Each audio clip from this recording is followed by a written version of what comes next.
विशेष सन्दर्भको साथमा Pashupati kitchen homes private limited, Mitra park, Chabahil. Admission open for Silver Mountain School of Hotel Management, Lanchor, Kathmandu. नेपालकै सबैभन्दा ठुलो फलामे छड उत्पादक कम्पनी अम्बे स्टिल्स, जे बन्छ दिगो बन्छ।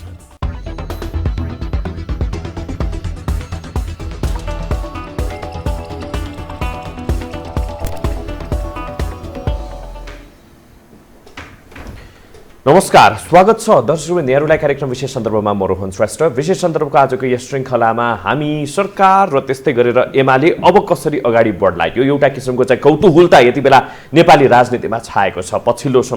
पछिल्लो अवस्थालाई हेर्ने हो भनेदेखि चाहिँ जसरी सर्वोच्च अदालतले चाहिँ निर्णय गरेको छ, दुईटै नेकपा अब नेकपा रहेन, एमाले र माओवादी केन्द्रमै फर्क भन्ने किसिमको चाहिँ निर्णय आइसकेपछि र एक थमै उनीहरू चाहिँ फर्किसकेपछि, अझ भन्दा भन्नुपर्दाखेरि पुरानै घरमा फर्किसकेपछिको अवस्था निर्मित सृजना जसरी चाहिँ एउटा राजनीतिक डिस्कोर्स नयाँ ढङ्गबाट चाहिँ अगाडि बढिरहेको छ, त्यसै विषयमा आज हामी चर्चा परिचर्चा गर्न गइरहेका छौँ। त्यसको लागि आज हामीसँग हाम्रो स्टुडियोमा एमालेका नेता सांसद कृष्ण राई आज हामीसँग हुनुहुन्छ। स्वागत छ यहाँलाई। धन्यवाद। विघटित संसद पुनर्स्थापना, अब फेरि सांसदको चाहिँ लोगो चलाउन पाउनु भएको अवस्था छ, महसुस चाहिँ कस्तो गरिरहनु भएको छ? होइन, राजनीतिमा यस्ता घटनाक्रमहरू भइरहन्छन्, आरोह अवरोहहरू आइरहन्छन्, उतार चढाव पनि भन्छौँ हामी। होइन, यो एउटा राजनीतिक जीवनको सामान्य डिस्कोर्स हो भन्न ठान्छु। खुसी हुनुहुन्छ? बेखुसी हुनुपर्ने त कारणै छैन, तर त्यही बेखुसीमाथि अथवा खुसीमाथि चाहिँ तुषारापात कुनै बेलामा तपाईँहरूकै तर्फबाट चाहिँ भएको थियो भन्ने आक्षेप पनि तपाईँहरूलाई लाग्छ? त्यस्तो होइन, बरु म यस्तो चाहिँ भन्न सक्छु कि हामीले नेपालको राजनीतिलाई जुन एउटा गोरेटोबाट लैजान पर्छ भन्ने ठाउँमा हामी थियौँ।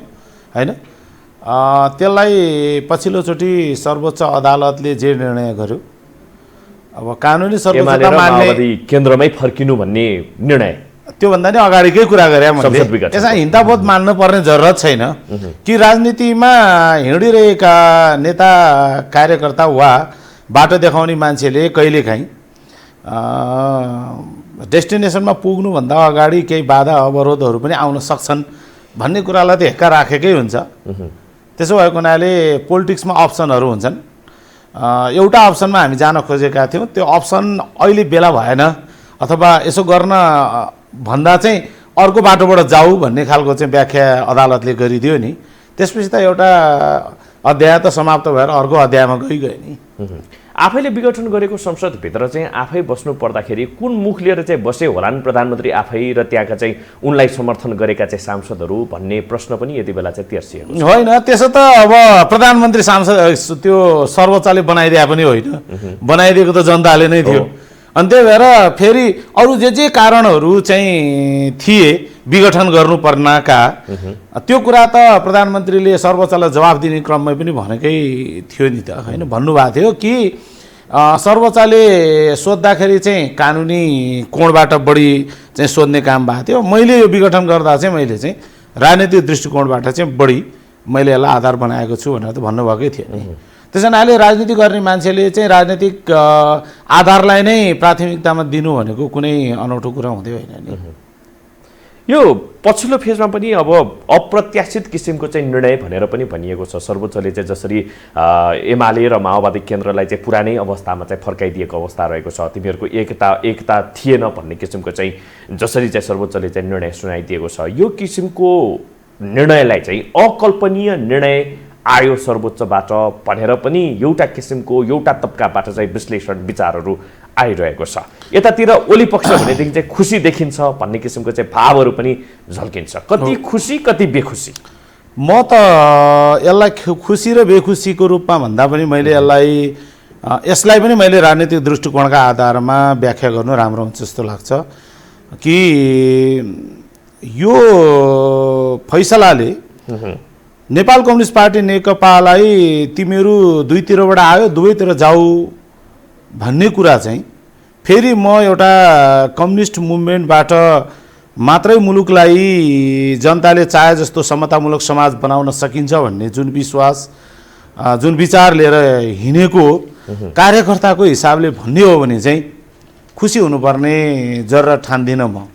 किनभने कम्युनिस्ट आन्दोलन चाहिँ नेपालका सन्दर्भमा जसरी चाहिँ एकीकृत बन्दै बलियो बन्दै निर्विकल्प शक्ति बन्दै होइन, त्यो चाहिँ तपाईँको 6 सालमा कम्युनिस्ट पार्टी स्थापना भएदेखि आजसम्म हेर्दाखेरि यो बिचमा कैयौँ चाहिँ निर्वाचनहरू भए। त्यो निर्वाचनमा पुच्छर जोडिएका कम्युनिस्ट पार्टीहरूको मत एकै ठाउँमा राख्दा धेरै हुने होइन, तर तपाईँको 20-25% मत लिएर आएको एक ठाउँमा उभिएको काङ्ग्रेसले जहिले पनि सरकार चलाइराख्नु पाउने बाध्यता, त्यो एउटा परिस्थिति, त्योबाट चाहिँ कम्युनिस्ट मुभमेन्टमा लागेका नेताहरूले चाहिँ यसलाई एकीकृत गर्ने सन्दर्भमा होइन अगाडि बढिराख्नै भएको थियो। पछिल्लोचोटि बिचमा चाहिँ मदन भण्डारीको उदय भएपछि त्यसको आकार अझ फराकिलो हुँदै गयो।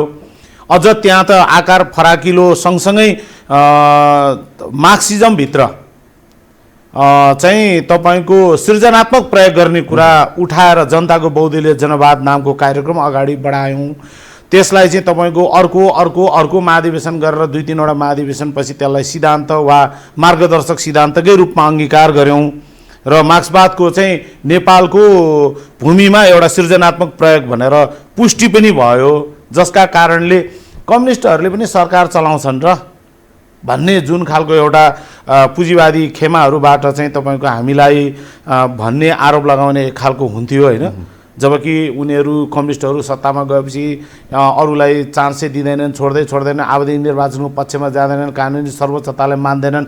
यी तमाम प्रश्नहरूको चाहिँ जवाब त्यो जनताको बहुदलीय जनवादले दिएर अगाडि बढ्दाका क्रममा केपी ओलीको नेतृत्वमा आउने बेलासम्म चाहिँ मलाई लाग्छ पुष्पलालले सोचेकै जस्तो आकारमा यो कम्युनिस्टलाई चाहिँ एक ढिक्का बनाउने ठाउँमा पुगेको थियो। तर आज एकाएक फेरि त्यो अवस्था अर्थात् हामी चाहिँ 75 साल जेठ 2 गतेको अवस्थामा जहाँ पुग्नु भनेको त एउटा कम्युनिजमलाई अगाडि बढाउन चाहने एउटा अभियन्ताको हिसाबले त खुसी हुनुपर्ने जरुरत छैन। तर मात्रै तपाईँले चाहिँ अहिले देख्नुभएको कुरा चाहिँ कसरी आउँदो रहेछ भने नि के पनि भनेर भनिन्छ त भने प्रधानमन्त्री स्वयं पनि अब चाहिँ फुट्नुपर्छ भन्ने किसिमको चाहिँ विचारधाराबाट प्रेरित भए भन्ने किसिमको आरोप उहाँहरूले लगाइरहनु भएको बेलामा होइन खुसीको भावभङ्गी आयो कि भन्ने कुरा होइन। यो त के थियो भने जस्तो अब एउटै परिवारभित्र तपाईँ र म दाजुभाइ छौँ भने मिलेर बस्न सकेन भने भिन्नै बस्ने सन्दर्भ आउँछ नि त। कुरा त्यस्ता मात्रै हो। यदि व्यवहार मिलेको भए अहिले तपाईँले जुन चाहिँ के अरे अदालतले फैसला गरेको त्यो त कानुनी फैसला हो, त्यो व्यवहारिक फैसला होइन नि। व्यवहार त केपी ओली र प्रचण्ड मिलेर बस्न सक्ने वातावरण भइदिएको भए त सबैजना रुनुपर्ने स्थिति हुन्थ्यो, किन फुटाइदियो हामीलाई भनेर होइन। त्यस कारणले गर्दाखेरि फेरि अर्को चाहिँ कुरा के हो भने त्यो चाहिँ अदालतलाई अथवा चाहिँ निर्वाचन आयोगलाई हाम्रो दल फोडिदिनु पर्ने होइन सन्दर्भमा अथवा तपाईँको जुटाइदिनु पर्ने सन्दर्भमा उसले टाउको दुखाउनु नपर्ने हो। तर के हुन्छ भने हाम्रो देशको सन्दर्भमा हेर्ने हो भने चाहिँ कम्युनिस्ट मुभमेन्टहरू जब अलि आक्रामक हिसाबले वा चाहिँ सकारात्मक कोणबाट अगाडि बढ्यो भने यसलाई चाहिँ तपाईँको चाहिँ चारैतिरबाट घेरा हाल्ने प्रचलन छ। जस्तो पहिला चाहिँ कङ्ग्रेस हावी भइराख्ने बेलामा चाहिँ हामीहरू जब केही कुरामा चाहिँ जनताका साथ लिएर अगाडि बढ्ने स्थिति बन्यो कि गिरिजाले के भन्नुहुन्थ्यो त भन्दा यो ग्रान्ड डिजाइन छ भन्ने हुन्थ्यो। ग्रान्ड डिजाइन भनेर अहिले पछिल्लोचोटि त्यसलाई अनुसरण गरेर हो कि वा अरू नै हिसाबले चाहिँ अब आफूलाई यही कुराले स्थापित गर्न सकिन्छ भनेर हो कि थाहा छैन मलाई। यद्यपि अब कमरेड प्रचण्डको बारेमा चाहिँ धेरै मान्छेले होइन उहाँ चाहिँ चमत्कारिक जादुगरी गर्न सक्ने अवस्थाको मान्छे होइन त्यो चाहिँ व्याख्या पनि गर्छन् नि मान्छेहरूले। त्यही भएर उहाँले चाहिँ यसपल्ट सेटिङ भन्ने कुरा पनि लिएर आउनु भयो होइन। त्यो लगभग प्रकारान्तरले त्यो डिजाइनकै सेरोफेरोमा त्यसको व्याख्या हुन सक्थ्यो होइन। सेटिङकै रूपमा चाहिँ आयो भन्ने किसिमको त्यो ग्रान्ड डिजाइन भनेकै जस्तो यो सेटिङ भन्ने अर्थ लाग्थ्यो। अब त्यति मात्र हुन सक्छ। तर केपी ओली जो आफैले चाहिँ यत्रो चाहिँ तपाईँको 6 सालमा स्थापना भएको पार्टी तपाईँको 75 सालमा पुग्ने बेलासम्ममा होइन उहाँले चाहिँ एकीकृत गरेर इतिहासमा चाहिँ कम्युनिस्ट आन्दोलनको सबभन्दा ठुलो घेरा भएको त्यत्रो दलको नेता बन्ने अवसर उहाँले इतिहासमा लेखाउनु भयो। उहाँले नै यो चाहिँ फेरि तोड्नु पर्ने फोड्नु पर्ने सानो आकारमा जानुपर्ने भन्ने त उहाँले परिकल्पना गर्नुहुन्न। झनै गन्जागोल अवस्थामा पुर्याइदियो भनेर पनि भनिन्छ नि। त्यो त यस्तो हुन्छ हो, यस्तो हुन्छ भनेर त प्रधानमन्त्रीले अघिल्लो फैसलाका सन्दर्भमा जवाफ दिँदै त्यही भन्नुभएको छ त। फेरि यो कुरा अरूलाई थाहा नभएको होइन, सबैलाई थाहा भएको छ।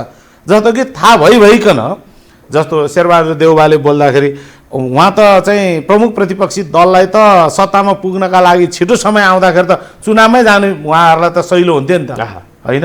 जस्तो राप्रपाले स्पष्टसँग भन्यो कि हामी चुनावमा जान चाहन्छौँ, किनभने अब 1 सिटबाट पनि 2 सिट पो बढ्छ कि, त्यो एउटा अपर्च्युनिटी पनि हुन्थ्यो नि त प्रतिपक्षमा बस्नेहरूका लागि। तर त्यस्तो भएन, यहाँ मान्छेले भन्दा एउटा गर्दा एउटा भयो होइन।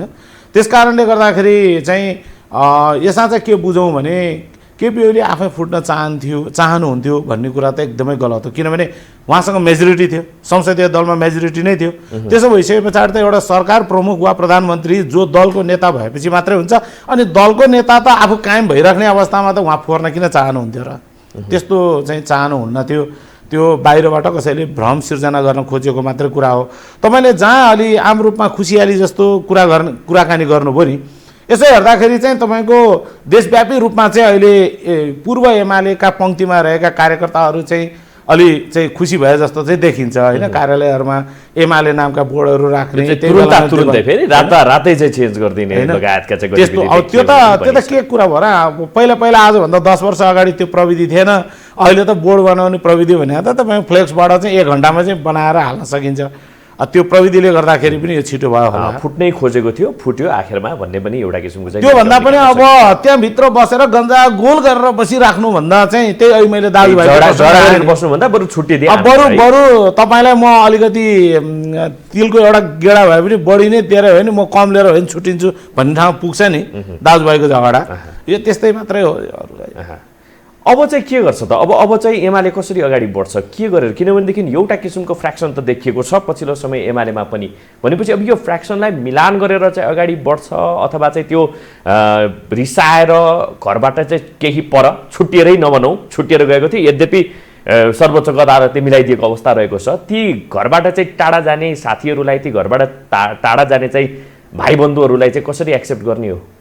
होइन, त्यो एक्सेप्ट त भइहाल्छ नि। अब एउटा चाहिँ के भने कानुनी जटिलताले पनि काम गर्छ। जस्तो चाहिँ अहिले भनौँ न केपी ओलीसँग उभिएका पूर्व माओवादीका नेताहरू चाहिँ उहाँहरू चाहिँ के भनिराख्नु भएको छ त भन्दा पद हाम्रो ठुलो कुरा भएन, विचारका कुरा ठुलो हो, त्यसकारण हामी केपी ओलीसँगै बस्छौँ। अहिले कानुनले माओवादी बनाइदिए पनि हामी त्यो पार्टीले कारबाही गर्यो भने पनि हामी यतै बस्छौँ। उहाँहरू पद त्याग गर्न तयार हुनुहुन्छ। तर यतापट्टि चाहिँ तपाईँ के भने माधव नेपालहरू, झलनाथ खनालहरू चाहिँ के भने अब उहाँहरू चाहिँ अब हिजो अस्ति चाहिँ केपी ओलीलाई नै भनेको नैतिकताका कुरा, इज्जतका कुराहरू जुन थिए त्यो चाहिँ आज बरु उहाँहरूले पचाएर पद ठुलो कुरा हो भन्ने ठाउँमा आउनु भएको छ। नभए भने त उहाँहरूको पनि पद जान्छ भोलि। त्यस कारणले गर्दाखेरि अब आइसक्नु भएपछि त अब माधव नेपालले, झलनाथले हिजो यो पार्टी गभर्न गरेकै पार्टी हो। त्यस कारणले गर्दाखेरि उहाँहरू आएर फेरि पनि बस्नुहुन्छ। त्यसमा त कुनै त नआऊ भन्न पनि कसैले पाउँदैन होइन। आएर कसरी बस्नुपर्छ भन्ने कुरा त उहाँहरूले यो सम्पूर्ण व्यवहारिक रूपमा जुन खालका चाहिँ अवस्थाहरू उहाँहरूले भोग्नु भयो त्यतिका नेताहरूलाई हामीले सिकाउनै पर्दैन। त्यसको लागि चाहिँ तपाईँहरूको तर्फबाट अप्रोच चाहिँ के हुन्छ? अवरोध हुँदैन, अवरोध गर्नुपर्ने जरुरतै छैन नि। अप्रोच उनीहरूलाई एप्रोच त केही गर्नै परेन। एप्रोच त के हो भने अब योभन्दा अगाडिको दुवै पार्टीका केन्द्रीय निकायहरू अब जस्ताको तस्तै रहन्छ। केन्द्रीय तहको निकाय जस्ताको तस्तै रहने भएपछि त्यसभन्दा तल पनि जिल्ला तहमा पनि त्यस्तै रहला होइन। त्यो कहीँ फेरबदल हुने सम्भावनाहरू हुन सक्छन्, अरू त हुँदैन। वरिष्ठ नेताको रूपमा झलनाथ खनाल र माधव कुमार नेपाल त्यो त हुने नै भने उहाँहरू त इमिडिएट पास्ट प्रेसिडेन्ट त हो नि होइन, केपी ओली अध्यक्ष भएपछि। त्यस कारणले त्यसमा कुनै उहाँहरूलाई अप्ठ्यारो पार्नुपर्ने हिसाबमा जानुपर्ने, त्यस्ता स्ट्राटेजी बनाउनु पर्ने कुरा कहीँबाट आउँछ भने यो गलत नै हो। अब त एक ठाउँ उभिएर उहाँहरूले फेरि भनिसक्नुभयो, उहाँहरू एक ठाउँ उभिएर प्रचण्डसँग बिदा मागिओरी होइन, फेरि पनि घरमै फर्किनु हामी घरमै फर्कन्छौँ भनेर उहाँहरू यो बैठक चाहिँ बसेको चाहिँ खासै उ गरेको छैन है, भएको छैन कुरा। बैठक भएको छैन, अब बैठक केही दिनमा हुन्छ। किनभने यतातिर माओवादी केन्द्रले त गरि नै सकेको छ, आफ्नो 2-3 बैठक चाहिँ उसले चाहिँ डाकिसकेको अवस्था रहेको छ। यतातिर चाहिँ एमालेको तर्फबाट चाहिँ त्यस्तो कुनै पनि किसिमको चाहिँ अप्रोच होइन, त्यो त अहिले यस्तो छ, फेरि सिङ्गो चाहिँ मुलुकको नेतृत्व गरिरहेको हिसाबले पनि अब पूर्व त भन्नै भएन, अब नेकपा एमाले चाहिँ तपाईँको अब संसदमा जुन स्थानमा विजय हासिल गरेको छ, त्यस पछाडि राष्ट्रको हिसाबले चाहिँ जनमत प्राप्त हिसाबले जुन आकारमा छ, नेकपा एमाले हतार गरेर होइन, हतारमा निर्णय गरेर समयमा पछुताउनु हुँदैन। अब त्योभन्दा अलिकति कम जिम्मामा चाहिँ हुनुहुन्छ नि त माओवादी पार्टी, त्यसकारण उहाँहरूले अलिकति अब हुनसक्छ अब उहाँहरूले छिटै निर्णय गर्दा छिटै केही हुन्छ कि भन्ने अपेक्षा पनि होला। तर अहिले चाहिँ नेकपा एमाले के निर्णय गर्छ त्यसमा चाहिँ मुलुक कता जान्छ भन्ने निर्णय हुन्छ। एकदमै नेकपा एमाले चाहिँ के निर्णय गर्छ भन्ने पनि हो कि यति बेला चाहिँ मेजर प्रश्न।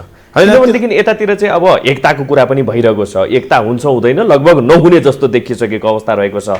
निर्वाचन आयोगले चाहिँ 15 दिनको समयसीमा पनि तोकिरहेको अवस्था छ र त्यही भित्रै नेकपा भित्रकै एउटा चाहिँ किचलोलाई पनि चाहिँ उसले चाहिँ सल्भ गर्नुपर्ने अवस्था चाहिँ रहन्छ भन्दाखेरि नेकपाले डिसिजन गर्नको लागि नेकपा अगाडि बढ्नको लागि चाहिँ के कारणले गर्दाखेरि चाहिँ रोकिरहेको छ भन्ने पनि आम नेपालीको प्रश्न। नेकपा एमाले भनौँ न, नेकपा नि भन्नु भएन, अब नेकपा त खारेज भयो। अब यस्तो हुन्छ तपाईँको के हुन्छ भने अब नेकपा एमाले एउटा त पार्टी आफ्नो राजनीतिक सङ्गठन चलाउने जुन कुरा हो त्यो हिजोको आफ्नो वैधानिक व्यवस्था अनुसार ऊ अगाडि बढिहाल्छ, त्यसमा कुनै समस्या हुँदैन। त्यसमा अलिकति खचपच भनेको चाहिँ के हुनसक्छ भने लामो समयसम्म चाहिँ व्यवहारिक जुन समस्या रह्यो त्यसले गर्दाखेरि केही तिक्तताहरू होला होइन, तर त्यो चाहिँ तपाईँको बिस्तारै मिल्दै जान्छ एकै ठाउँ बस्ने भएपछि। त्यसो त अब 8औं महाधिवेशनमा पनि केपी ओली चाहिँ तपाईँको चुनावमा लड्नुभएको अध्यक्षमा उहाँले हार्नुभयो, उहाँ 5 वर्षसम्म पार्टीभित्रै रहेर उहाँहरूलाई नै सहयोग गरेर बस्नुभयो, जसका कारण कार्यकर्ताले चाहिँ 9औं महाधिवेशनमा आउने बेलामा जिताइदियो, उहाँहरूलाई हराइदियो। त्यस्तो त भइहाल्छ नि। एकताको कुनै सम्भावना छ? एकताको चाहिँ अहिले भर्खरै चाहिँ सम्भावना म देख्दिनँ। बरु के हुनसक्छ भने कम्युनिस्ट आन्दोलनलाई छिन्न भिन्न हुनबाट जोगाउनुपर्छ र सरकारको नेतृत्व चाहिँ संसदमा 2टा कम्युनिस्ट पार्टी मिल्दा यत्रो 2/3 नजिक पुगिन्छ भनेपछि 2/3 बहुमतमा छ भनेपछि किन अहिले कम्युनिस्ट आन्दोलनलाई विभक्त गरेर लाने त? पार्टी फरक भए पनि मोर्चा गठन गरेर चाहिँ सरकार बनाउने सन्दर्भमा मिलेर जान सकिन्छ, समर्थनै लिएर जाने। त्यो चाहिँ मिल्ने सम्भावना 76 को चाहिँ सरकारको देखिएको छ, एक त रहेन, एक रहेको छ भन्दाखेरि अहिले तपाईहरुलाई पनि माओवादी केन्द्रको समर्थन साथ चाहिँ चाहिएको छ। यद्यपि उहाँहरूले हात झिकिसक्नु भएको अवस्था छैन, सरकार सञ्चालनमा नै तपाईहरुको चाहिँ एउटा किसिमको चाहिँ रणभुल्लता त छ नि यति बेला। हैन, त्यही त अब एमालेको चाहिँ एप्रोच के हुन्छ भने माओवादीलाई चाहिँ उहाँहरूले अविश्वासको सरकारलाई दिएको समर्थन फिर्ता नगरुन्जेल त तपाईहरुले गर्दिनुस् त हामी भनिहाल्छौँ नि, त्यो त भन्नै पाइहाल्यो नि हैन, भन्छौँ। अब गर्ने नगर्ने त उहाँहरूको कुरा भयो। यदि त्यसो भएन भने त अहिलेसम्म पनि प्रधानमन्त्रीको त राजीनामा मागि नै रहनु भएको छ नि। अब त माओवादी केन्द्र भएर गइसकेपछि पनि उहाँहरूको त्यो डिसिजन त चेन्ज हुने होइन, त्यो औपचारिकता नआएसम्म त भन्न सकिन्न। मैले भने नि यसमा कहाँनिर एउटा सम्भावना हुन्छ भने यदि कम्युनिस्ट मुभमेन्टलाई चाहिँ ब्रेकडाउन गरेर जाने ठाउँमा नपुगौँ भन्ने काहीँ त्यस्तो सूत्र फेला पर्यो भने वा कसैले त्यसको लिड गर्न चाह्यो भने त्यो हुने सम्भावना त छँदैछ नि। आखिर सरकार चलाउने कुरा र पार्टी चलाउने कुरा त फरक कुरा हो। सरकार सञ्चालन गर्ने कुरा भने चाहिँ माओवादीले यसलाई चाहिँ विश्वासको मत चाहिँ फिर्ता नलिने घोषणा गर्न साथै अरू केही पनि गर्न परेन। त्यसो भइसके पछाडि उहाँहरू पनि सरकारमा जाने, त्यस पछाडि मन्त्री खाने, के पदीय चाहिँ मर्यादामा बस्ने, अनि त्यसका कारणले त्यहाँबाट चाहिँ त्यो त्यसबाट प्राप्त हुने जुन सेवा सुविधाले भोलि आफ्नो पार्टी सङ्गठनलाई चाहिँ आम जनतामा जाने, विस्तार गर्ने हैन, सरकारी माध्यमबाट चाहिँ आम जनतामा जाने, उहाँहरूको त्यो एउटा अवसर त बाँकी नै छ नि त। त्यसका कारणले पनि निर्णय हुन पनि सक्छ। मनै नमाजिसकेपछि अब गएर बस्लान् त भन्ने पनि एउटा चाहिँ शङ्का। त्यही भएर मैले एक चाहिँ हुँदैन भन्नु खोजेँ, त्यही भएर हो। एकता चाहिँ अब अहिले केही समयलाई टरेकै जस्तो देख्छु। तर सरकार गठन गर्ने सन्दर्भमा चाहिँ मोर्चाबन्दी गरेर जाने सन्दर्भ चाहिँ बाँकी नै छ। यतातिर जसपाको कार्ड पनि प्ले गर्न खोजिरहेको छ नि, जसपालाई पनि फुटाएर चाहिँ अर्काको पार्टी फुटाएर चाहिँ आफ्नो पगडा पारी गर्नको लागि चाहिँ प्रधानमन्त्री लागिरहेका छन् भन्ने किसिमको चाहिँ गाइँ गुइँ पनि सुनिन्छ। होइन, अब फुटाएर त कसरी भनेर फुटाउने कुरा त फेरि पनि चाहिँ अहिलेको संवैधानिक व्यवस्था अनुसार चाहिँ फुटाउनै मिल्दैन। दल विभाजन सम्बन्धी ऐनले होइन, दलको पनि 40%, केन्द्रीय कमिटीको पनि 40%, दुइटै भएपछि मात्रै फुटाउन सकिन्छ। त्यो अहिले त्यो प्रसङ्ग अहिले आएकै छैन। महन्त ठाकुरसँग भेट गरे होइन र? होइन, त्यो त लक्ष्मणलाल कर्णसँग चाहिँ त्यो त यस्तो हो। संसदीय व्यवस्थामा तपाईँ के हुन्छ भने अब संसद एउटा घर हो, त्यहाँ थुप्रै चाहिँ राजनीतिक दलहरू, थुप्रै आस्थाका दलहरू त्यहाँ हुन्छन्। उनीहरूसँग त सहकार्य त जहिले पनि सम्भव छ नि त, हुनैपर्छ।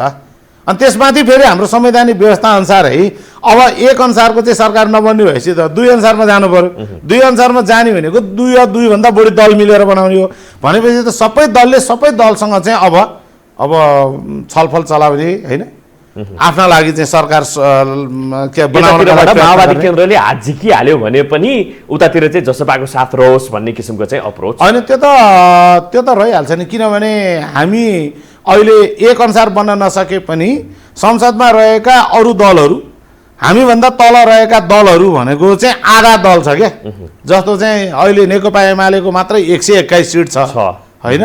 अब त्यसको चाहिँ तपाईँको त्यसपछिको ठुलो दल भनेको त 63 सिटको चाहिँ काङ्ग्रेस मात्रै हो भने झन्डै आधा छ नि त। त्यस कारणले गर्दाखेरि नेकपा एमाले सबैसँग चाहिँ प्रयत्न गरेर आफ्नो सरकारलाई चाहिँ फेरि अर्को 2 वर्षसम्म रन गराउनका लागि होइन, अथवा अहिलेको व्यवस्था अनुसार भन्ने हो भने अब चाहिँ प्रधानमन्त्री केपी ओलीले 1 वर्षसम्म चाहिँ अविश्वासको प्रस्ताव नल्याउने गरी सरकार चलाउन सक्ने प्रावधान छ। त्यो भएको हुनाले त्यसो हुनाले अब एमाले त्यो प्रयत्न गर्न चाहिँ चाहिहाल्छ र सरकारमा पुगेपछि आफ्ना संगठन विस्तार गर्नका लागि वा जनतामा जानका लागि अरू सेवा सुविधा प्राप्त हुन्छ भन्ने कुराले जसपा पनि आकर्षित हुन्छ, काङ्ग्रेस पनि आकर्षित हुन्छ। अरू अब सानातिना पार्टीहरू चाहिँ अब 1-1 सिटको भएको हुनाले उनीहरूको त्यति गणना गर्न सकिँदैन। त्यस कारणले त यो त भइहाल्छ, यो त संसदीय व्यवस्था हुने। अहिले फेरि यतातिर चाहिँ अब जसपा नै छ अहिलेसम्म त उहाँहरू जसपाकै रूपमा चाहिँ हुनुहुन्छ, पार्टी फुटिसकेको अवस्था रहेको छैन अघि तपाईँले भन्नुभयो जस्तै गरेर। तर जस्तो किसिमको चाहिँ कार्ड उहाँहरूले अगाडि सो गर्नुभएको छ नि, रेशम चौधरी नामको कार्ड होइन, त्यो कार्ड कतिको पाच्यो होला त नेकपाको अझ भन्दाखेरि चाहिँ एमालेको चाहिँ केपी शर्मा ओली पक्षलाई? होइन, रेशम चौधरीको कुरा चाहिँ के हो भने रेशम चौधरी हिजो उम्मेदवार बन्नुहुन्थ्यो कि हुन्थेन एउटा ठाउँमा छ, उम्मेदवार बनाइदियो निर्वाचन आयोगले, भ्यालिड गरेपछि जनताले चुनाव पनि जिताइदियो। त्यहाँ नै त्यो समयमै हेर्ने हो भने आश्चर्यजनक हामीले अवस्थामा सोच्नुपर्ने हुन्छ। अब अहिले चाहिँ अब रेशम चौधरीलाई छोड्नुहुन्छ कि हुँदैन भन्ने एउटा कानुनी बहस छँदैछ। त्यो कानुन सँगसँगै त्यतिखेर चाहिँ जुन खालको विभत्स घटनाहरू भएको थियो होइन, त्यसमा आरोप लागेको हो रेशम चौधरीलाई। त्यसो हुनाले जो कोही पनि रेशम चौधरीलाई रिहा गर्ने सन्दर्भमा अलिकति अगाडि बढिहाल्न चाहँदैन। तर यतिखेर जसपाले चाहिँ किन त्यसो गर्यो त भन्ने कुरा चाहिँ अब उसले त आफ्नो सांसद हो, जनताले जिताइदिएको, बचाउन खोज्छ, निकाल्न खोज्छ, जसले निकालिदिन्छ सरकारमा गएर हामी तिमीलाई साथ दिन्छौँ भनेर अहिले भनिरहेको कारण त्यो हुनसक्छ। नत्र भने जसपा त चौथो शक्ति हो अहिले, तर निर्णायक शक्ति चाहिँ त्यही जसपा बनिरहेको छ होइन। एमालेसँग जोडिँदा जसपा मात्र जोडिए सरकार बन्ने भयो। अब तपाईँको एमाले जोडिएन भने चाहिँ तपाईँको काङ्ग्रेस र अहिले के अरे नेकपा माओवादी केन्द्र पनि जोडिनुपर्छ। र उसले त अब यो मौकामा चाहिँ हाम्रा रमेश के अरे रेशम चौधरीलाई झिकिदिने यो शर्त मान्यो भने त्यो त उसका कुरा भयो। त्यसको लागि मान्न चाहिँ कतिको चाहिँ तयार छ त एमाले? मान्न अहिले मेरो लेभलबाट ठ्याक्कै मैले भन्दिनँ। मैले यसका जटिलताका कुरा त मैले अघि प्रसङ्गवश भनिहालेँ होइन। यद्यपि तपाईँलाई भनौँ भने अब रेशम त मसँगै पढाए पनि हो, फेरि क्लासमेट पनि हो हामी कलेज पढ्दाको होइन। हजुर हजुर, पहिला हामीसँगै हुनुहुन्थ्यो, पहिला उहाँ विद्यार्थी राजनीतिमा हामीसँगै पनि थियौँ।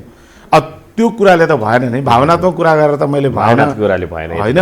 अब त्यसका कानुनी पक्षहरूको राम्रोसँग अध्ययन गर्नु पर्यो, त्यस पछाडि अनि राजनीतिक अध्ययन पनि गर्नु पर्यो कि त्यसले चाहिँ भोलि सामाजिक वा राजनीतिक रूपमा चाहिँ जनताले त्यसका बारेमा के भन्छन् त्यसका बारेमा सोच्ने ठाउँमा सामाजिक रूपमा बसेका पत्याउँछन् त जनताले भन्ने पनि कुरा हो। त्यो जनताले यो अलि जटिल विषय नै छ। म्यान्डेटको अपमान हो कि भन्ने, जबकि यतातिर चाहिँ तपाईँहरू चाहिँ जसपासँग साँठगाँठ गर्ने तयारी गरिरहनु भएको छ।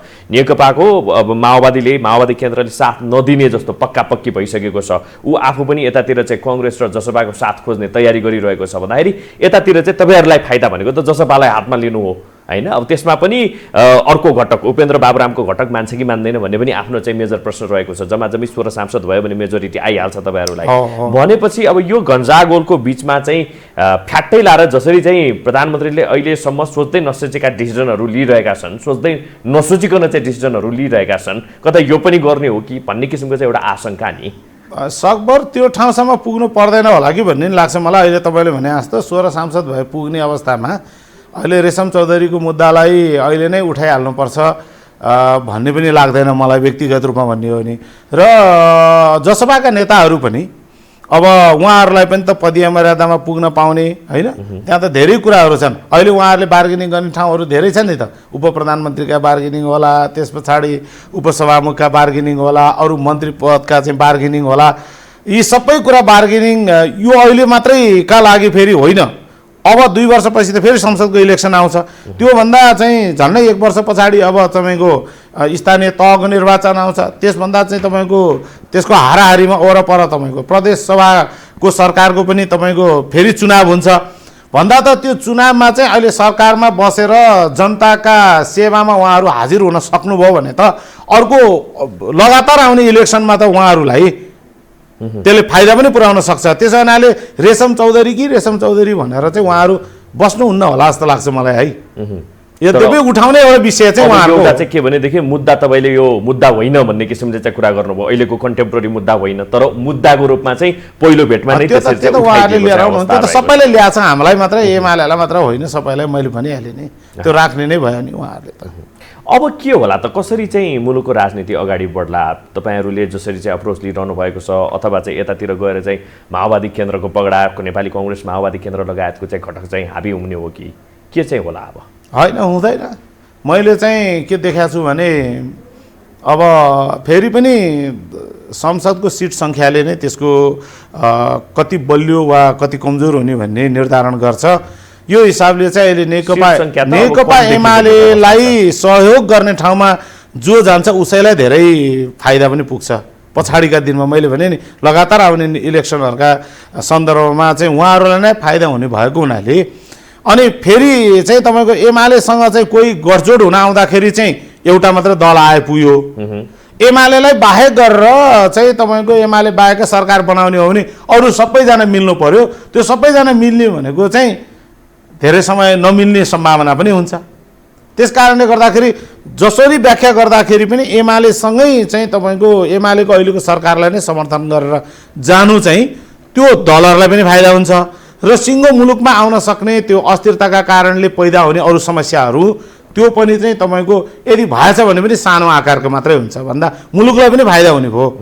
यसर्थ चाहिँ तपाईँको केपी ओलीलाई नै अहिलेको समर्थन दिएर जानुको विकल्प चाहिँ अर्को विकल्प भनेको चाहिँ अलि गम्भीर खालको र भोलि चाहिँ अस्थिरता आउँदा नि भयानक हुने सम्भावनालाई मध्यनजर गर्दाखेरि यो सरकारलाई नै समर्थन दिनु राम्रो देख्छु म चाहिँ। अब चाहिँ केपी ओलीलाई नै कतिको पत्याउँछन् पत्याउँदैनन् भन्ने पनि उहाँहरूको कुरा चाहिँ आफ्नो ठाउँमा रहला। होइन, त्यो त यस्तो हो, अर्को दल भन्दा साथ नपत्याए भइहाल्यो, आफ्नो दलले पत्याउने हो होइन। अब तपाईँको आफ्ना दलले मात्रै केही पनि गर्न नसक्नेपछि त के अर्कालाई पत्याइदिनु पऱ्यो, के अर्काले आफूलाई पत्याइदिनु पऱ्यो? त्योभन्दा त अरू के विकल्प हुन्छ? केपी ओलीका विकल्प को त भनेर जाउँ न अब एकचोटिलाई अहिले नै तपाईँलाई भनौँ विकल्प के त? विकल्प त्यसो भए एउटा सबभन्दा राम्रो विकल्प केपी ओली बाहेकका विकल्प देख्ने मान्छेहरूले शेरबहादुर देवाललाई प्रधानमन्त्री बनाउनु पर्यो। एक त्यसको लागि त किस्तीमा चाहिँ थाल सजाएर गएको छ भन्ने कुराहरू त सुनिन्छ नि यताउता होइन। अब अहिलेलाई यसो हेर्दाखेरि चाहिँ प्रचण्ड कमरेडहरू चाहिँ जानुभएको भन्ने चाहिँ सहजै बुझ्न सकिन्छ, किनभने केपी ओलीका विकल्प चाहिँ उत्तम विकल्प चाहिँ देउबा हो भन्ने चाहिँ उहाँहरूलाई लाग्नु स्वाभाविक हो। तर उहाँहरूले पनि मधेसवादी दललाई त विकल्प देख्नुहुन्न नि त, किनभने मधेसवादी दललाई चाहिँ तपाईँको प्रधानमन्त्री उहाँहरूले दिन सक्नुहुन्न अनि अरू पद पनि बाँडेर अहिले मैले भनेका अरू सन्दर्भहरू पनि दिन सक्नुहुन्न। अनि आफू पनि प्रधानमन्त्री बन्ने हैसियत उहाँहरूसँग हुँदैन। किनभने जसपालाई दिउँ आफूभन्दा सानो के अरे आकारको पार्टी भयो, दल भयो, आफूले लिउँ आफूभन्दा माथि अर्को चाहिँ ठुलो आकारको चाहिँ काङ्ग्रेस छ भनेपछि प्रचण्डलाई अप्ठ्यारो हो। अनि अर्को फेरि अनि त्यस पछाडि देउबालाई वा जसपालाई त्यही कम्युनिस्ट पार्टीको एउटा सरकार भत्काएर फेरि केपी ओलीलाई छोडेर प्रचण्डलाई दिनका लागि उहाँहरू कति तयार हुनुहुन्छ, त्यो पनि सम्भावना कम छ। फेरि प्रचण्ड अघि मैले भने जस्तो चाहिँ के चाहिँ छँदैछ, तर राष्ट्र निर्माणका सन्दर्भमा चाहिँ तपाईँ उहाँ त दुईचोटि प्रधानमन्त्री भए पनि होइन, टेस्टेड प्रधानमन्त्री हो। के कारणले चाहिँ फेरि प्रधानमन्त्री चाहिँ प्रचण्डलाई नै बनायो भने आशा गर्न सकिन्छ त भन्ने पनि प्रश्न चाहिँ त्यो पनि प्रश्न त छ नि त। बरु केपी ओलीका नाममा त त्यो त छ नि त, त्यो त बगरेलती छ नि होला। हिजो चाहिँ संसदै विघटन गरिदिएको कारणले एउटा होला, तर सबै इस्यु त तपाईँको विप्लवलाई चाहिँ शान्ति प्रक्रियामा ल्याउने सम्मको विप्लवलाई मात्र किन तपाईँको सुरुदेखि नै सिके राउतले लिएर आयो, विप्लवले लिएर आयो। अहिले विप्लव चाहिँ तपाईँको अब मूलधारमा चाहिँ शान्तिपूर्ण राजनीति गर्ने भनेर आइसकेपछि नेपालमा त विद्रोही समूह नै छैन। यतिखेर त तपाईँ हामी त खुसी हुनुपर्ने चाहिँ तपाईँको विषय हो नि यो, होइन? अर्को विप्लव जन्मेला कि नजन्मेला त्यतातिर छोडिदिउँ, तर भइरहेकोलाई चाहिँ सबैलाई समाप्त गरेर राज्यको मेन स्ट्रिममा लिएर आउन सक्नु त केपी ओलीको सफलता हो नि त। केपी ओलीभन्दा अगाडि पनि त अरू चाहिँ प्रधानमन्त्रीहरू भए, किन ल्याउन सकेन? स्वयं प्रचण्ड आफूले जनयुद्धको चाहिँ नायक हो भनेर चाहिँ उहाँले भन्नुहुन्छ, उहाँले विप्लवलाई त छोडेरै आउनुभयो नि त, होइन? व्यक्तिको चाहिँ साथ छोड्नु अवस्था रह्यो। त्यही सिके राउतलाई चाहिँ लिएर आयो भनेर चाहिँ विरोध गर्ने ठाउँमा चाहिँ प्रचण्डहरू उभिया थिएन र केपी ओलीको।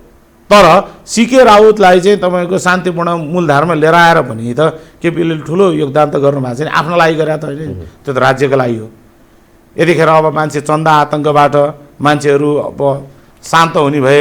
यो कृष्ण सर, यो पछिल्लो समय चाहिँ जसरी सर्वोच्च अदालतले चाहिँ आफ्नो एउटा निर्णय सुनाएको छ र तपाईँहरूलाई पुरानै घरमा फर्किनु भन्ने किसिमको चाहिँ भाव राखेको छ र तपाईँहरू फर्कि पनि सक्नु भएको अवस्था रहेको छ, यी कुराहरूलाई चाहिँ कसरी हेरिएको छ भन्दा यो चाहिँ राजनीतिक अभिप्रायबाट चाहिँ प्रेरित भयो सर्वोच्च भन्ने किसिमको चाहिँ टिका टिप्पणी पनि भइरहेको छ, होइन? यसमा टिका टिप्पणी नगरौँ भन्ने लाग्छ मलाई, किनभने अघिल्लो फैसला हुँदाखेरि पनि त यो कुरा चाहिँ आउनु पर्थ्यो नि त, आएन नि, होइन? अब सर्वोच्च फैसला एउटा गरेर अनि त्यसपछि अहिले चाहिँ झन् काउन्टर जवाफ चाहिँ दियो भन्ने किसिमको चाहिँ अभिव्यक्ति पनि आइरहेको छ। अब त्यो मैले कसरी जवाफ दिउँ र त्यो न्यायाधीशहरूको प्रश्न, होइन? सर्वोच्च अदालतको प्रश्न, खास गरिकन सर्वोच्च अदालतले फैसला गरेपछि त्यसलाई अन्तिम मान्ने हाम्रो चाहिँ मान्यता, होइन? त्यो मूल्य र मान्यताका विपरीतमा मैले जान्ने भएर मैले भन्न पनि सक्दिनँ, मेरो हैसियत पनि पुग्दैन र म एउटा चाहिँ कानुनी सर्वोच्चतालाई राजनीतिक अभिप्रायबाट प्रेरित भयो भन्ने कुरा नि होइन। अब के गर्दा राजनीतिक हुने, के गर्दा कानुनी हुने, त्यो त मैले अघि नै भने नि प्रधानमन्त्रीले संसद विघटन गर्दा मैले राजनीतिक अभिप्रायले गरे भनिदिनु भयो त, त्यही कुरा चाहिँ सर्वोच्चले मान्दिएन पहिला, होइन? अब अहिले चाहिँ तपाईँको यो चाहिँ दल सम्बन्धी तपाईँलाई मैले दाबी नै नभएको विषयलाई चाहिँ सर्वोच्चले फैसला सुनाइदियो भने होइन, त्यसका बारेमा पनि मैले नबोल्नु जस्तो लाग्छ। यो टेलिभिजनमा के बोल्नु र तपाईँ हाम्रो हैसियत पुग्दैन भन्ने लाग्छ मलाई, होइन? त्यता नजाउँ। तर एउटा कुरा चाहिँ के थियो भने यो पार्टीको नाम नेपाल कम्युनिस्ट पार्टी, होइन, मात्रै राख्न खोजेको थियो कि के कारणले त्यस्तो थियो त भन्दा अघि नै मैले भने पुच्छर झुन्डिएका कम्युनिस्ट पार्टीहरू धेरै भए, पुच्छर नझुन्डिएको कम्युनिस्ट पार्टी राखौँ भन्दा नेपाल कम्युनिस्ट पार्टी जुन पुष्पलालले राखेको नाम थियो त्यो राखौँ भन्दाखेरि त्यही नामको अर्को पार्टी छ भनेर निर्वाचन आयोगले भनेको थियो। त्यसो भएपछि पछाडि ब्राकेटमा नेकपा राख्यो, नेकपा भनेको पनि त्यही नै हो, नेपाल कम्युनिस्ट पार्टी नै हो छोटकरी। त्यसकारण अहिले चाहिँ तपाईँको एउटै नाम हो भन्ने ठाउँमा आयो, होइन? अब त्यतिखेर चाहिँ केही नेताहरूले चाहिँ यो नेपाल कम्युनिस्ट पार्टी होइन नेपाली कम्युनिस्ट पार्टी राखौँ न भनेर पनि भनेको थियो। जसरी नेपाली काङ्ग्रेस हुन्छ भनेपछि नेपाली कम्युनिस्ट पार्टी हुँदैन त, हुन्थ्यो नि, राखेन। अब त्यतिखेर नेताहरूको चाहिँ धेरै ठुलो विश्वासले हो वा के हो पछि मिलाउँदै गरौँला, अहिले तपाईँहरूले दर्ता गर्नुहोस् भनेर भनेपछि निर्वाचन आयोगले दर्ता गरिदियो। त्यो नेताहरूले कानुनी रूपमा अपनाउन नसकेको त्यो चाहिँ तपाईँको सावधानीका कुरामा पनि त्यसलाई जोड्न सकिन्छ। त्योभन्दा पनि बढ्ता चाहिँ तपाईँको निर्वाचन आयोग स्वयं जसले दर्तै हुँदैन भनिदिएको भए त कुरै सकिन्थ्यो, अर्को हुन्थ्यो नि त नाम, होइन? अहिले यो लफडा हुँदैन थियो भन्दा त यो त निर्वाचन आयोगले नै त्यतिखेर चाहिँ तपाईँको सच्याउनु पर्ने कुरा थियो। त्यतिखेर हाम्रो पार्टी दर्ता नगर्ने भनेर 6-7 दिन रोकिएको पनि थियो। कति दिन मलाई ठ्याक्कै भएर। अर्को पनि त्यसमा एउटा एजेन्डा थियो कि कुनै पनि राज्यको आधिकारिक निकायमा चाहिँ 33% चाहिँ अवधारणा ल्याउने नेकपा एमाले मिसिएर बनेको यो दल जहाँ 33% महिला छैन केन्द्रीय कमिटीमा दर्ता नगरौँ भनेर पनि रोकेको थियो, चिठी आएको थियो। पछि हाम्रो पार्टीको तर्फबाट त्यसलाई चाहिँ महाधिवेशनसम्म गएर मिलाइन्छ भनेर भनेपछि त्यो दल हाम्रो दर्ता भएको थियो। यतिसम्म मलाई थाहा छ। भनेपछि त निर्वाचन आयोगको चाहिँ होसियारी पुगेन भन्छु है त्यसमा। लगभग हामी समयको अलि अन्त्यतिर आइरहेका छौँ। फेरि पनि अलिकति सरकारकै जोड घटाउतिर चाहिँ लागौँ, गठजोडतिर चाहिँ लागौँ होइन। यो चाहिँ सरकारको गठजोडको लागि चाहिँ दुईटै पक्षलाई ओली र त्यस्तै गरेर यतातिर चाहिँ माओवादी केन्द्रले आफ्नो हिसाबले चाहिँ लबिङ गरिरहेको बेलामा चाहिँ नेपाली जनता चाहिँ बडा रणभुल्लोमा किन छन् त यस अर्थमा पनि रहेका छन् कि भन्दाखेरि चाहिँ नेपाली जनताको लागि चाहिँ यिनीहरूले अघि पनि तपाईँले भन्नुभयो नि बार्गेनिङको गेम चल्यो भनेर होइन। यो बार्गेनिङको गेमको कारणले गर्दाखेरि चाहिँ कहिलेसम्म धोका दिइरहने होला है? यो त संसदीय व्यवस्था भइरहन्छ। नेपाली जनताले धोका पाइरहन्छन्।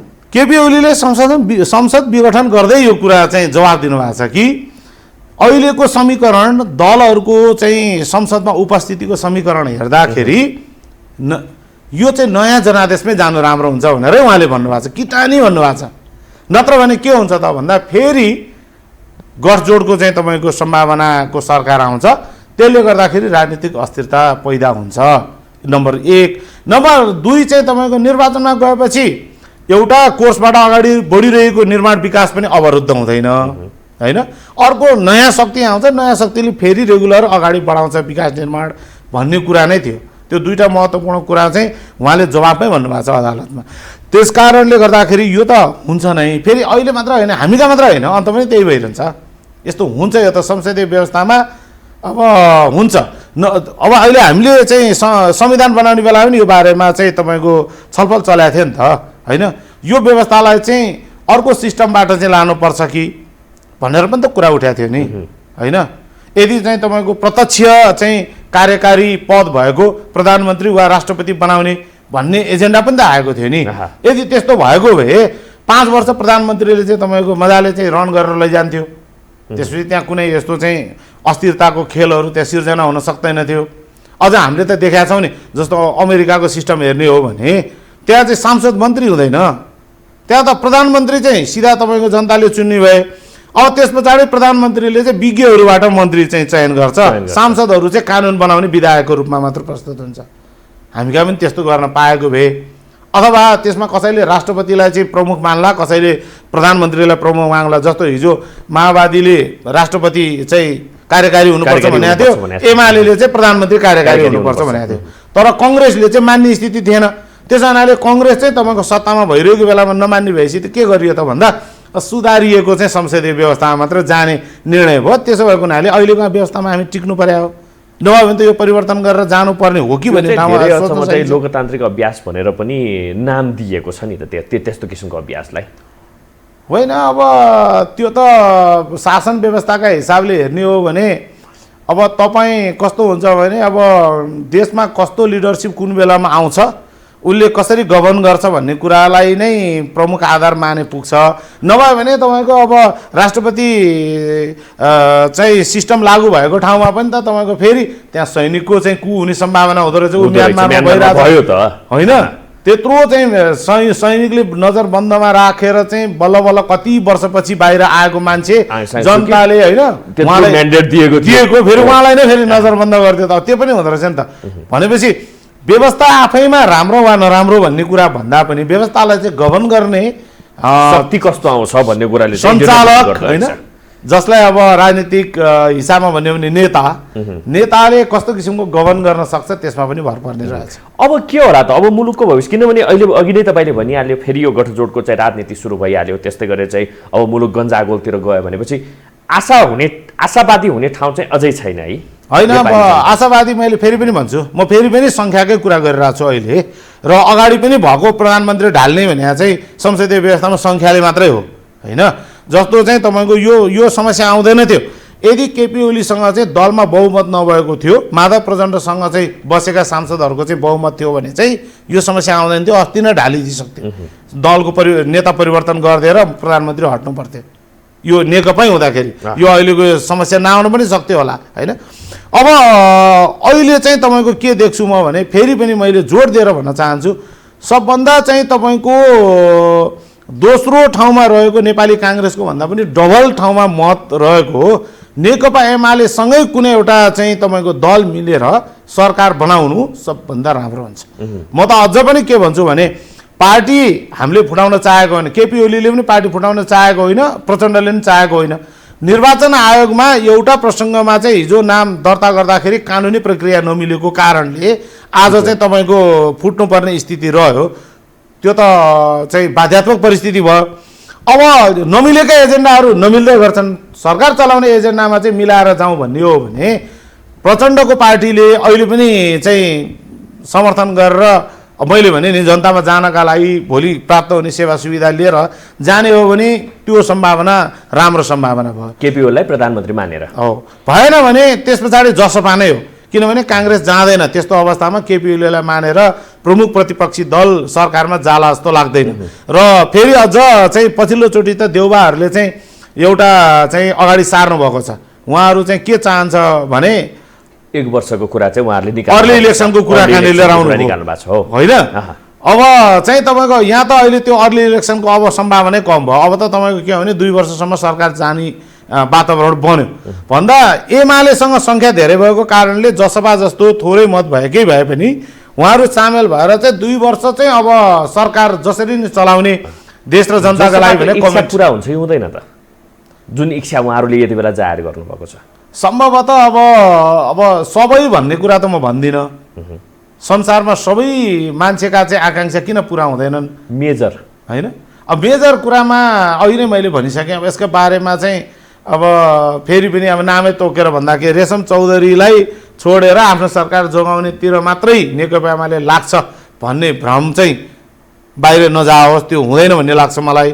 तर अरू सन्दर्भमा चाहिँ जसपालाई चाहिँ एउटा महत्त्वपूर्ण अवसर चाहिँ छ भन्नाले त्यो रेशम चौधरीलाई मात्र आधार बनाउने हो भने केपी ओलीले मात्र होइन, एमाले मात्र होइन, अरू दलले पनि त सक्नु पर्यो नि, सक्दैनन्। अरूलाई पनि त्यस्तै हो। फेरि पनि एकपटक चाहिँ के पनि भनिएको छ भनेदेखि अहिले सबैभन्दा सजिलो निकास भनेको चाहिँ प्रधानमन्त्रीले राजीनामा दिएर मार्ग प्रशस्त गरिदिनु जतिको राम्रो अरू केही हुँदैन भनेर पनि भनिएको अवस्था छ। अहिले त झन् किनभने यतातिर चाहिँ जो चाहिँ अहिले 2 नम्बरबाट संविधानको 76(2)बाट चाहिँ जसरी चाहिँ सरकार निर्माण गरेको छ त्यसको आधारमा पनि यतातिर चाहिँ माओवादी केन्द्रले त राजीनामा त उहिलेदेखि माग्या हो। उहाँहरूले त मागि नै रहनु भएको छ, निरन्तर रूपमा समर्थन फिर्ता लिनु भएको छैन, तर राजीनामा त मागिरहनु भएको छ नि त प्रधानमन्त्रीको। भनेपछि त्यो कुरालाई नै मध्यनजर गर्दै चाहिँ जाने हो भने पनि एउटा चाहिँ उत्तम विकल्प हुन सक्छ होइन। हाम्रो पार्टीमा चाहिँ केपी ओलीको विकल्पमा अर्को प्रधानमन्त्री हाम्रो पार्टीबाट कोही पनि आउँदैन। यसमा तपाईँ ढुक्क हुनुहोस्। झलनाथ खनाल हुनुहुन्छ, माधव कुमार होइन, उहाँहरू अब राजनीतिमा उहाँहरू के देखिनु भयो भने अहिलेको यही चाहिँ सिनेरियोमै उहाँहरू चाहिँ एकदमै चाहिँ दूरदर्शिता नभएको नेताका रूपमा देखा परिसक्नुभयो। त्यसकारण उहाँहरूका नाममा हामीले समर्थन गर्न सक्दैनौँ अहिले प्रधानमन्त्रीका लागि केपी ओली बाहेक होइन। अब अरू दलमा खोज्ने हो भने मैले भने शेरबहादुर देउबा हुनसक्छ, तर शेरबहादुर देउबा चाहिँ हुने कि नहुने भन्ने सन्दर्भमा चाहिँ उहाँहरूको चाहिँ महाधिवेशन पनि आइरहेछ। त्यसका कारणले गर्दाखेरि पनि त्यहीँभित्र पनि एकमत नहुने सम्भावना छ। कङ्ग्रेसमा चाहिँ तपाईँको जो अहिले सरकारमा गयो त्यसैले चाहिँ महाधिवेशन कब्जा गर्न सक्ने परिस्थिति निर्माण हुनसक्छ।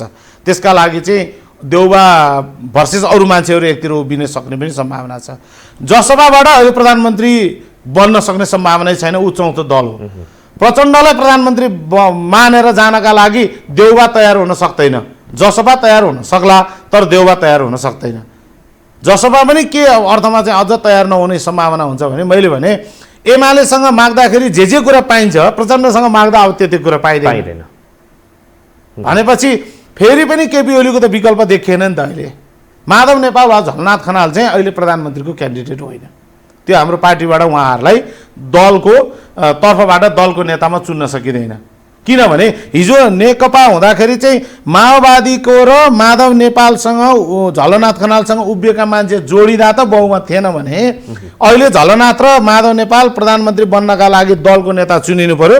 दलको नेता चुनिने सम्भावनै छैन अहिलेको नेकपा एमालेमा। अब हुन्छ कृष्ण सर, धेरै धेरै धन्यवाद हाम्रो स्टुडियोमा आइदिनु भयो। वर्तमान राजनीतिक अवस्था, अब लिने राजनीतिक कोर्सको विषयमा चाहिँ आफ्ना विचारहरू राखिदिनु भयो। धन्यवाद। हस् धन्यवाद। हजुर हस्। दर्शक न्यारामा धेरै धेरै धन्यवाद आज हामीलाई साथ दिनुभएकोमा। हेर्दै रहनुहोला यो हो टेलिभिजन। नमस्कार।